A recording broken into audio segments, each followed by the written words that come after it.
Hello and welcome to Bastards and Lunatics with me, the Hot Stepper, and I'm sat across from the lyrical gangster. Oh no, it's you, it's Grant. What a disappointment.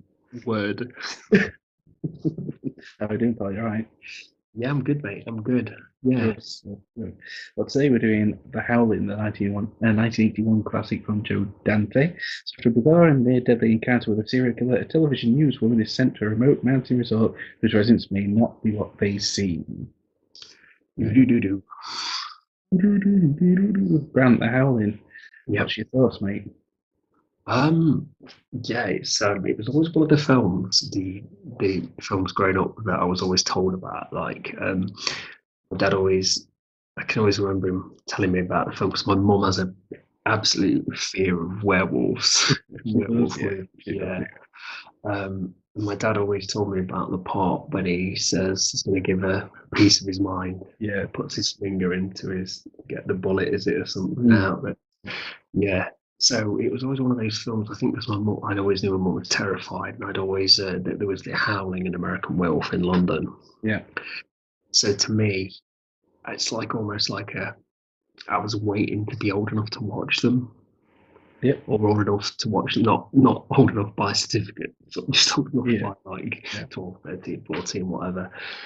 Um, Never really got to see it actually till I was about 17, 18, and at the time it kind of disappointed me a little bit just Mhm. because I think I built it up so much.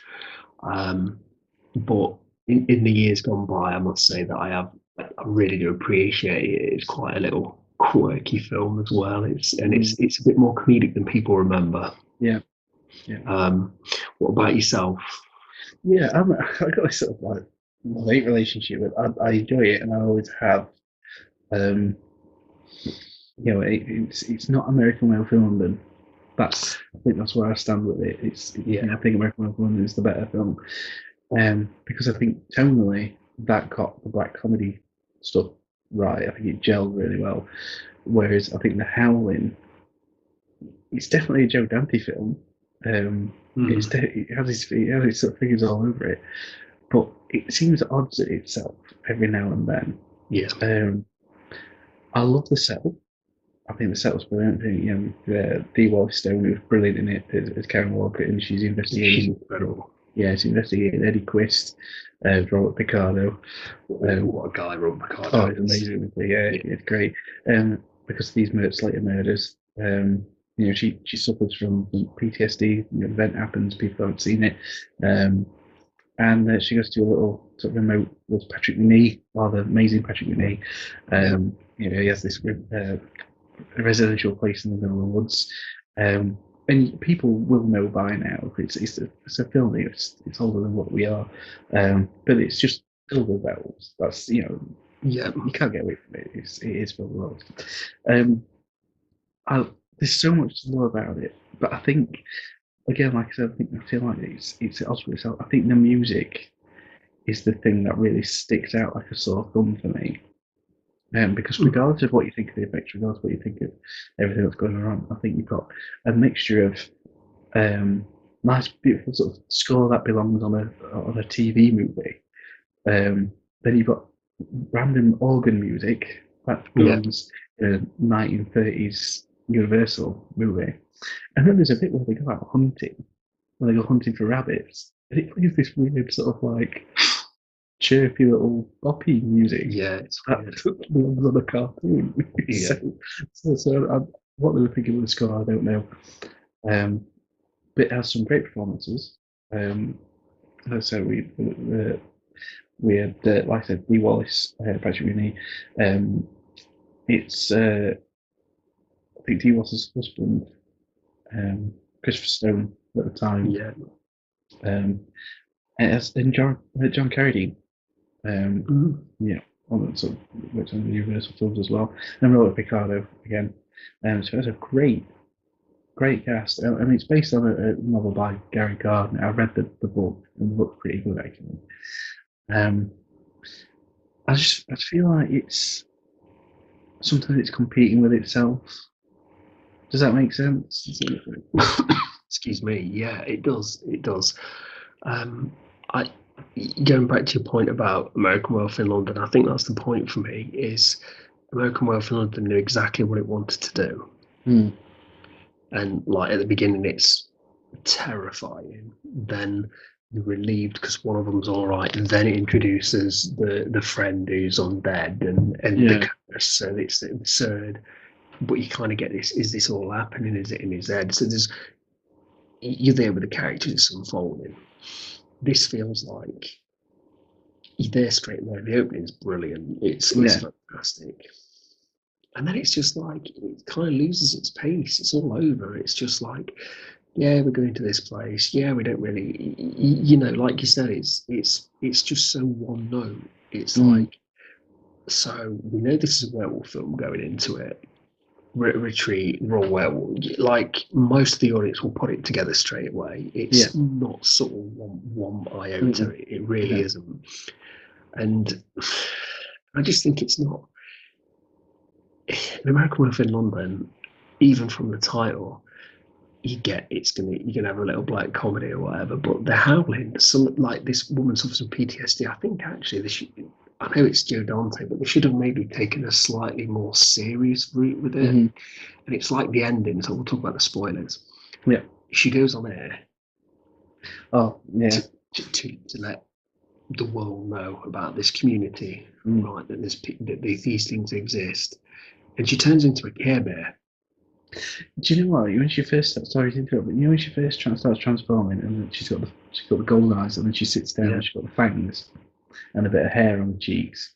yeah, They should have cut it when Dennis Duggan, Chris, when he picks up the rifle. They should have had him shoot her then, and that be it. yeah. Not put on this weird little Pekingese With the sort tear. of. Yeah, yeah, Oh, yeah, why does everybody else get to look like savage and stuff, and mm, she gets to look sympathetic? Like, yeah, I mean, when Patrick McNee's shot, he's like, "Thank God."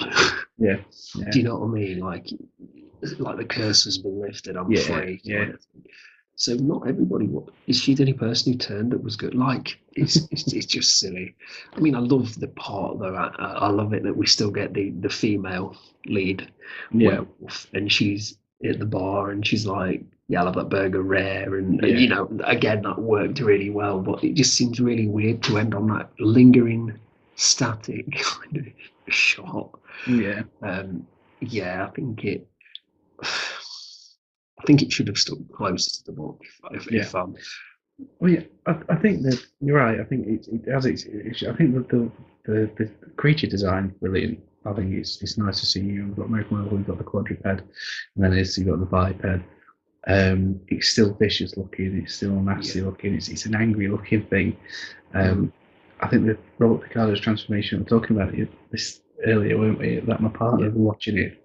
She didn't enjoy it at all, but she was watching it and she was like, "Oh my god, why isn't he watched it? Why does Cameron run away?" By this point, it's taking fucking hours for her to change. And I get that they wanted to impress. It's coming out. yeah, Rob Bottin did a fantastic job. There's a whole thing behind the scenes where he sort of worked with Rick Baker, so they used the same technique. yeah, Obviously, it's Baker's design, so he won the Oscar for American Werewolf. And the bit that I'm impressed with was when, yes, you've got the little balloons going off under the latex and everything on Robert Picardo, but there's a bit where he puffs his chest out, yes, and he opens his mouth.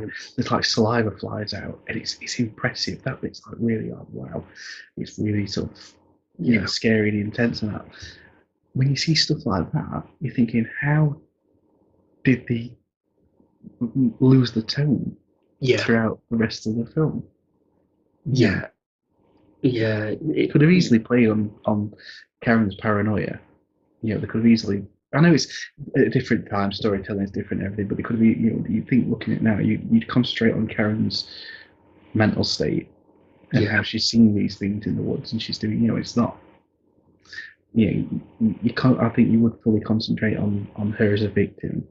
We get 2 seconds of her and her husband. Hmm. Like, where do you get them scratches from? The other day, no, they weren't. Well, I'm going. If you're losing your mind, you are. Well, you can piss off. I'm doing this, and it was like, really? That's it? That's the extent of it. So yeah, it's a film. It flies by so quickly as well. Oh yeah, it does fly by, and it is fun. and I can imagine at the time it was quite scary because the transformation's great. Yeah. And there are some like genuinely like moments when you first watch it that you like holding your breath in anticipation. Like Dennis Dugan's girlfriend, when she's doing the research. The beginning bit when Rob Picardo meets Steve Wallace. Yeah. So there's quite a few little nice touches in there. We should be talking about this film as one of the classics. Instead, I think it's sometimes like a little bit of a not underrated, but it's like a little bit of a forgotten, charming film when it should have been competing with American Werewolf in London for the greatest horror werewolf film. And that's the problem, isn't it? Because there's been so many werewolf films out there, not as many as I'd like, because I do think it's absolutely that idea of, and this is nice that the shapeshifters in this, so they don't have to worry about the full moon and there's all that that's going on. But I just think that like you said, it should have been it's higher up on the list. And there's not many great werewolf films, let's be honest. No. But this, when you comparatively, if you think, for me, like American Werewolf in London is probably the top of that pile.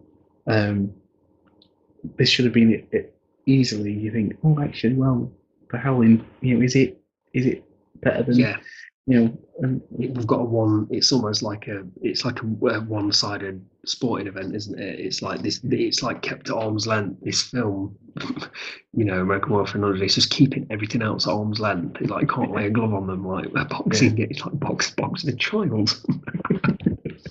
It's got its hand out and it's on its forehead, and every other film just can't swing, just can't land the punch. Yeah. That's it, and that's pretty sad. It's great for American Werewolf in London, but for a film fan, you've got to be challenging films like that.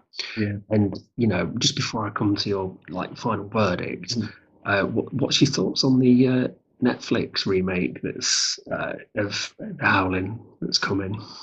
I've not heard anything about it, mate. Yeah, they're in talks to completely give it a remake, a reimagining. So, well, I was just about to say to you, just apart from the final thought, was that I think it's ripe for it. Yeah. The thing is, it's had so many sequels. It's a franchise that's had so many different variations on it, and just like they've thrown shit at the wall and seen what stick with it. They've tried to go the horror route. They tried to go the silly route. They had number 3 was the marsupials, where we had non-werewolves and werewolf pouches, and the second one had Christopher Lee, combating Sybil Danning, and it's especially one of the worst films ever made, and I think there's like 6 or 7 of them, and then there's Howling Reborn, which tried to tell the same story, but on a direct DVD budget, a bit like when they did Fright Night 2. From the remake of Fright Night, they did a Fright Night 2. Yes, in Romania. But still, more or less told the same story as Fright Night with the same characters. It didn't make any sense. So it's that kind of thing. So I'll if they can bring it new life, and if Netflix are willing to put the money up, Netflix has a varied history of putting ratio of good to bad. What they put out, if they could throw XYZ £1 million at Adam Sandler to keep churning out shit, then same film. So it could go either way. I'll watch it and I'll be happy to watch it. We'll review it. It'd be great. It's just, I think what it comes down to is, realistically, werewolf films are only as good as the creature. Absolutely. It doesn't matter what's going on around you if you don't have a believability in that creature. If something turns up and it's American Werewolf in Paris, where it's this CGI bear badger thing, that you can't get on with, then you've lost your audience straight away. Luckily, the Howling, it keeps things interesting by having these sort of 7 foot tall, beast things. It's like the blueprint for like Dog Soldiers later on, which was more canine looking, but had the same effect. So whatever comes of it, mate, I'll sit down and watch it and we'll see. But, well, we need some new blood, as to say, because I think you can only get so far watching films like Dog Soldiers. Even Ginger Snaps was the first one was quite good, but it's still kind of metaphorical, that film, Mm, you know, rather than like just a complete balls out werewolf movie. yeah, So yeah, yeah.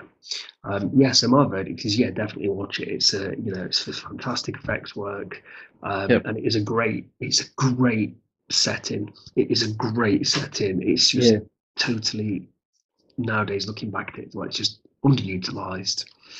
yeah. I think it's its own worst enemy. And like, it should have reached the height, like horror heights, but it ended up being a kind of like a bit of a retro B movie.